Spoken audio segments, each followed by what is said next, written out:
But, you know, coming into a place like this and receiving an invite from yourself, a powerful man, you are a powerful man. We are all powerful people here. But you use your power not to boss. Like I have been thinking, we should use our power to lead, never to boss. And that's what I'm trying to do with my people around, to lead and grow. And let's see what the next 30 years will bring, because I've no doubt it will be more amazing history. Tony, you know, I'm not supposed to be here. Where I come from, it's it's on my whiskey proper number 12. I come from a place, Dublin 12. It is a hard-working town, a small little suburb. It has its good and it has plenty of bad, but I always like to focus on the good, because the good shines through. But where I come from, we're not supposed to climb to these heights. We're told that. It's instilled in us. And I wanted to break that mold and pave the way, open up paths. And that's what I'm doing, and I'm happy and honoured for it. And I was on them building sites, cold and damp, and I was like looking around at the fully qualified people on the site, and their postures not right, and their, you know, that was not me. You know, I knew I could do something better. I knew I had something in me. I just wasn't sure even what it was. Obviously I was training for the fight game, but no one in Ireland had made it in the fight game. The fight game, an Irishman in the UFC was literally, and I mean literally, laughed at. We were laughed at. I was laughed at when I said we were going to get to the UFC. Myself and my team were going to get to the UFC. Never mind get a win. Never mind even get a win in the UFC. Then win a belt. Then win the second belt. You know, I've continually climbed. But I've just used all that fuel that I'm not supposed to do it, but I'm going to do it, and I'm going to outwork everyone that says I cannot do it. And that's what I did, and that's how I rose up, and long may it continue. That I was able to go into bouts against undefeated fighters for not defeated for over 10 years, or, you know, people with insane fighting legacies, and I was able to go in front of the world and tell the world, I'm going to knock this man out with this exact shot at this exact time, and I done it back to back to back. And so you visualize it, I visualize it, you feel it, you tell everybody. I tell everyone. I think that's a very important thing. It's easy for us to keep it all in, but you're not on the line then. All in is a term I like to use in my ventures. All in. We've got to be all in on our ventures. Yeah. I am all in on my whiskey. I'm all in on my clothing, my fitness regime, the McGregor Fast program. I am all in on the fight game.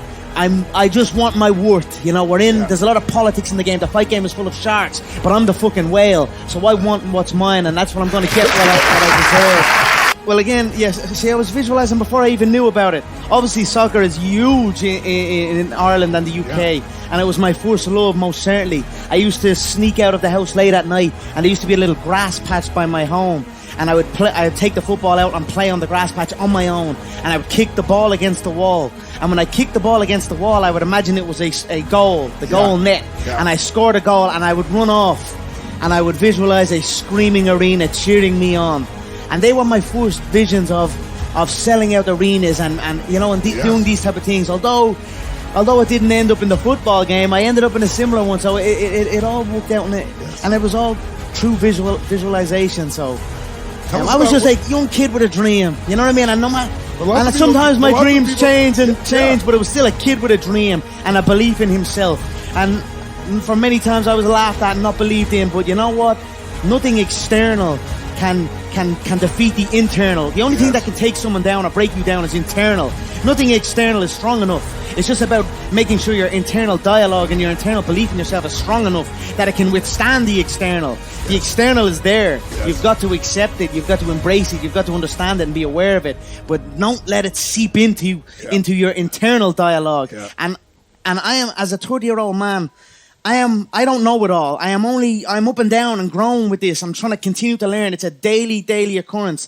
Not to let that external infiltrate my internal. And that's what I'm trying to do right now, because I have let it infiltrate it at times. How do you do that? How do you keep it out? What do you do? I think, you know, it's a daily thing for me. I like constant internal. Do you have a set of rituals at all? You know, I'm figuring out my rituals. Only recently, only yesterday, I was like, every time I wake now, I put on a song. I That's start it. every day with a dance. That's And awesome. feel myself. Who Yes. am I? Yes. I know who I am. I am an Irish animal, a proper Irish animal. My career is a career of never been done before.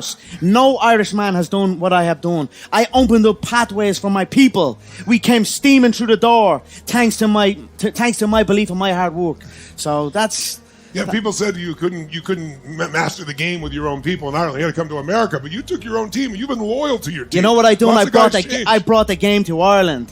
I said I would drag the Absolutely. promotion back. I put my people on. I put my nation on the map. Although we are known as the Fighting Irish, in boxing terms, we have a rich history in boxing, but not in mixed martial arts. True fighting, a full fight. We had zero history, zero impact. We were almost looked down upon. The UK scene had risen up. There was many stars. Of course, the Brazilians, they invented the sport, Vale Tudo, no holds barred fighting. Then the Americans took it, franchised it into the UFC, and built it up to what it was. Yeah. So the Americans and the Brazilians dominated the sport, and then the UK was rising up, and the Irish were just the Irish. But I no knew more. different. No more. Exactly. Give it up exactly. for 'em. That's Now, awesome, man. now my nation's flag is on the UFC belt. They released a new belt because what they do is they're a crafty bunch, the UFC, and I have so much respect for the. I love the company. I love all the people involved. But anytime I dip away, they try and reignite my interest and get me back in there. What they done was I won the 2 belts, the first 2 ever done it, the first 2 ever, and still the only 2 ever do it, unified. Yeah. There's been interim double champions, but that's not unified double Yeah. champions. I'm Yeah. the only unified. Champ. The champ, exactly, the OG champ. But what they done was they got rid of those old belts and they created this new belt and they put my flag on the new belt. So they're playing games with me, but I'm playing games back. So we'll see what happens. Well, Dana's a good friend. He's actually spoken for our group too. So, But I'm in shape. My body is sore from work. I know, you know look what like I mean? you're ready to go rip somebody open. I have my nutritionist with me. I have my doctor with me. I have my people with me. I am blessed to be able to do that. You know, for so long, like in my mid to late 20s, when I started to acquire wealth and acquire money, I was fascinated with materialistic things. I would buy myself cars, watches. I know I'm speaking about that, and a big diamond watch on my belt. This was actually a gift, but I switched off of that now. It's like I realized I was spending things on material items and not things on myself, on my being, on my fitness, on my health. I've switched that completely. Like I said, my nutritionist travels with me full time. My doctors, my training partners, my coaches. Yeah. I have a full team, and it's all for health, fitness, and peak performance. Yes. We've got to be in shape. I think a trait of the successful is to train early, wake up and train early. You've got to be successful, or you've got to be in shape. Yes. To be, you've got to be in shape physically to be in shape mentally. Yes. They go hand in hand. Yes. So I'm putting a lot more time into that, and I actually realized that at first when I read it on LeBron James. He spent $1.5 million a year annually on himself, And his body. physical therapists, masseuse, nutritionists, Hyperbaric trainers, oxygen. all of that. Right. And you know what? When I seen that, I said, I spent zero. I just, when a camp forms, when a fight forms, I'll gather a team of people. We go into the Vegas desert, lock ourselves away for 10 weeks and do insanity work.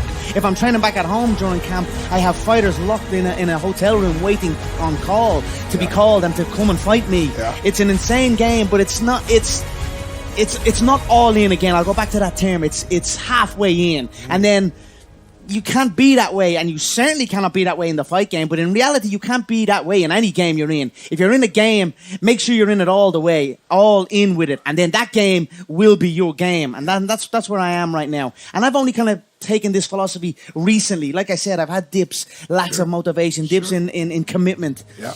and I'm figuring it all out, and I'm feeling good in a great place, and this meeting and this invitation, and this is just, because I'm seeking inspiration. I'm always looking for inspiration, looking to learn, looking to grow. And honestly, thank you for this, and I'm grateful for this. And I look forward to continuing this chat. This is our too, first brother. time here. Me too. I love your hat. The look at the Irish. You know what I mean? It's a good hat. Fair play to you, man. But You honestly, got it, thank you brother. so. Appreciate it.